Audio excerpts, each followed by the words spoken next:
তো বন্ধুরা তোমরা দেখতেই পাচ্ছ এখানে আমাদের ডেকোরেশন কমপ্লিট। একটু নর্মালের মধ্যে রেখেছিলাম ডেকোরেশনটা। তো এখানে বোনও রেডি হয়ে গেছে, তো কেকটাকে একটু সাজিয়ে নিচ্ছিল মোমবাতি দিয়ে। আর আমার মেয়ে ওখানে ঘোরাঘুরি, মেয়ে একটু বায়না করছিল যে কেক খাবে, তো কেক না কাটা পর্যন্ত এখন ওকে দিচ্ছি না আমরা। তো দেখো আমরা সবাই ওখানে রেডি হয়ে গেছি, আমি বাদে। এটা ছিল আমার একটা জেঠুর মেয়ে, আর এটা আমার বোন যার বার্থডে। তো তোমরা ভিডিওটি দেখতে থাকো।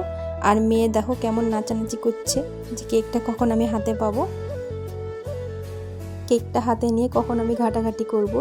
তো তারপর আমরা এদিকে কেকটা দেখতে চলে এসেছিলাম। এটার উপরে লেখা ছিল প্রীতি, তো আমার বোনের নাম প্রীতি। তো এখানে কেক কাটিং হচ্ছে, বোন মেয়েকে নিয়ে কেক কাটিং করছে। তো এটা বোনের মেয়ে না, আমারই মেয়ে। তো এই স্নো স্প্রে দিচ্ছিল, তাই একটু ভয় পেয়ে গেছে। আমার মেয়ে নিজের জন্মদিনে কোনো রকম কেক কাটতে পারেনি, ও খুব ভয় পাচ্ছিল। তো এখানে বোনের জন্মদিনে বারবার বায়না করছিল যে মাসি আমি কেকটা কাটি, আমি কেকটা কাটি। তো এই তো কেকটা কেটে বোন প্রথম বোনঝিকে খাইয়ে দিচ্ছে। তো মেয়ে বলছে যে আমি একা নিব, একা হাতে খাবো, একা খাবো। তো এটাই দিচ্ছিল। তো এই দেখো কেক কাটিং আমাদের হয়ে গেছে। তো আমরা সম্পূর্ণ নর্মালের মধ্যে রেখেছিলাম সব কিছু।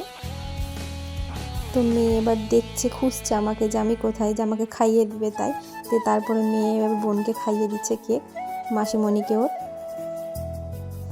দিয়ে। ও নিজে একটু খেলাধুলা করছিল ওখানে সব কিছু নিয়ে। তো মন এখন ভাইকে খাইয়ে দিচ্ছে, এটা আমার মাসির ছেলে। তো তারপর দিদাকে খাইয়ে দিচ্ছিল, এটা আমার জেঠুর মেয়ে যাকে খাইয়ে দিচ্ছে। তারপরে আমার কাকিমাকে খাইয়ে দিচ্ছিল। তো বোন এবার চলে এসেছে আমাকে খাওয়াতে কেক। তো আমি বলেছিলাম যে আমি একটু পরে খাবো। আর মেয়ে এখানে কেক নিয়ে ঘাটাঘাটি করছিল। তো বোন এখানে কেক সবাইকে খাওয়ানোর জন্য মানে কেটে কেটে পিস করছিল।